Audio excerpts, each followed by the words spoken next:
This week, we're talking all about assessment. I'm going to talk about some sort of traditional school assessments and maybe how to put a twist on them and how to use them for yourself in your own learning as well, for your own independent language learning.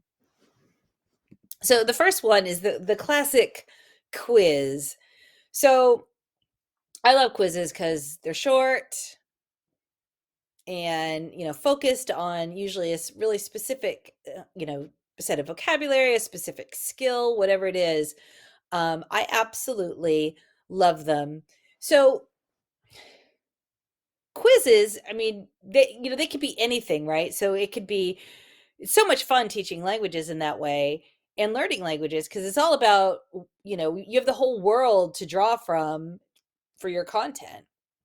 So a quiz can be a simple draw what I say in the target language, or, you know, write 10 things that you did yesterday. It can be very proficiency oriented like that, but it can also be really fun and targeted way to kind of, work on grammar.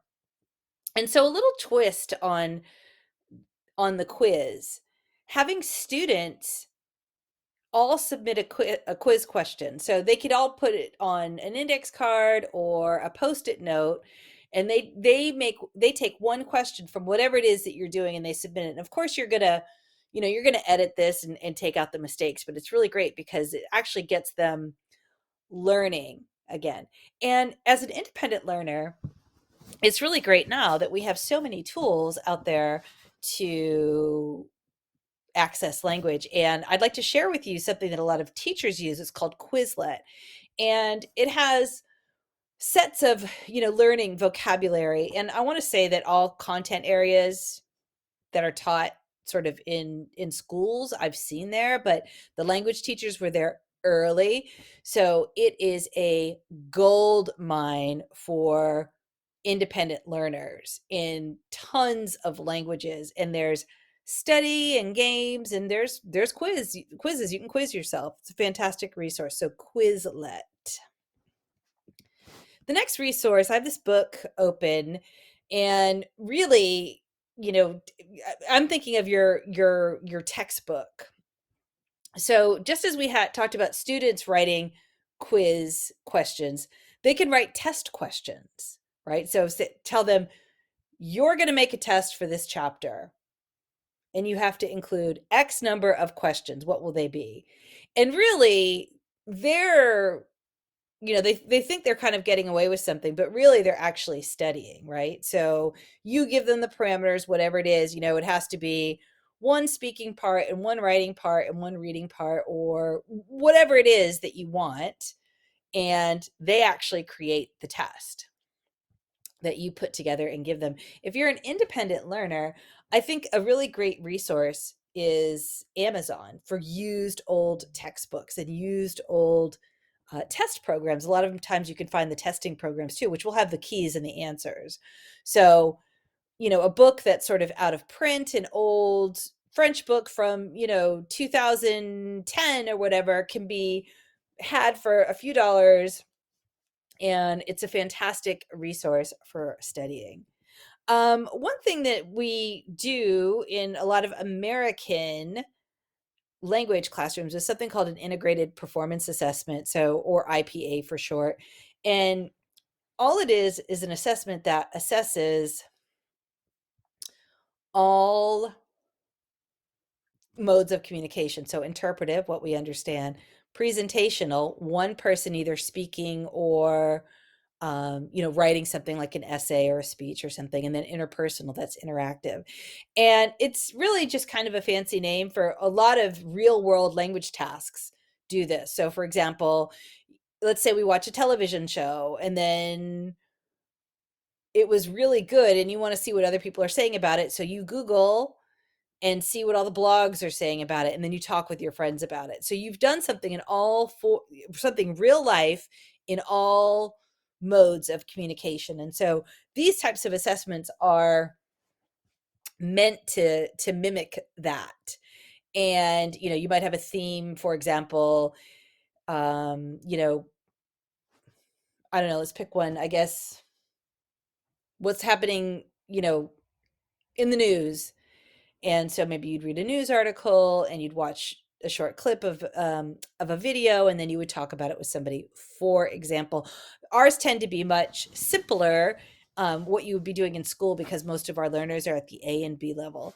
But again, a way that you could mimic this as an independent learner would be to start working with an italki tutor, where you ask them for some kind of material in which they'll be happy to give. All of mine have been really happy to share with me. Um, I had an Italian tutor who shared with me all about the €1 houses that were being sold in her area a couple of years ago, and I was more than happy to read the article, and then we talked about it. So, and then I watched some videos about it. So that would be, so all three modes of communication were in there. So I read I read all about the €1 houses.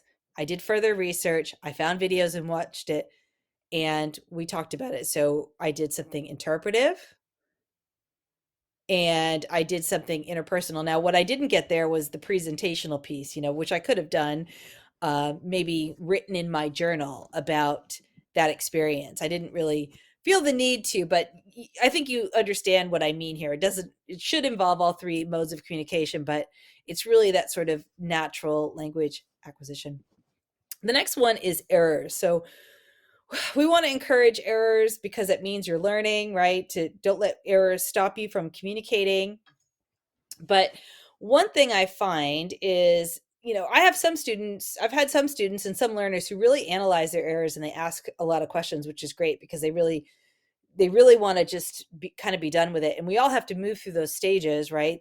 In language acquisition, natural order, where we refine and we don't get really strong until later on.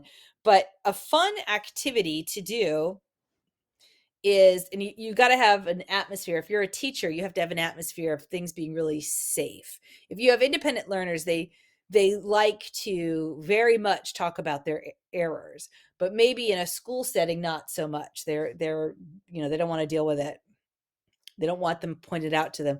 So you have to have an environment that feels, they're very comfortable taking risks, because it's really fun. So whatever task you've given them, maybe you take this from, the IPA that they did, or some writing that they did, or whatever, and you collect a whole bunch of their errors and you display them somehow. Obviously not in their handwriting, not knowing what it is, and they have to correct them. And I make a game out of it. It's really fun. So they make the correction, or sometimes, well, how many errors are in it? Or I don't see the error. And then it's a really great way to correct grammar and vocabulary mistakes in context and in a lighthearted, fun way. And again, you really have to, it's got to be an environment where everybody's comfortable taking risks. To do this on your own is super useful too. So again, if you're working with a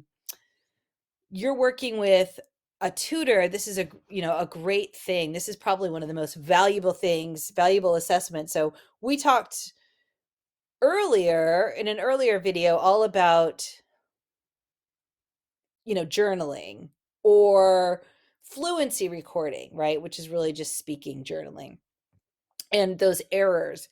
Having somebody to be able to correct those errors for you and give you that feedback is really useful. And it may be a matter of, if you're working with, a tutor, you might, share that with them during a lesson, and then that can even be part of your lesson. And they may offer to do it. They may have another way that they do it. Maybe you book another lesson with them. I'm not quite sure, but it is one of the most valuable things to be able to do, is to spend some time talking about errors. Not a lot of time. You want to spend it on communicating, but it's really valuable to be able to get corrections, because your errors are going to tell you a lot about what you need to work on. So it's a great assessment. The last assessment are really simple Q and A. So it sounds so simple, and it is, but it's beyond that. So Q&A, obviously a natural part of conversation, but it's something that delivers so much more than it appears.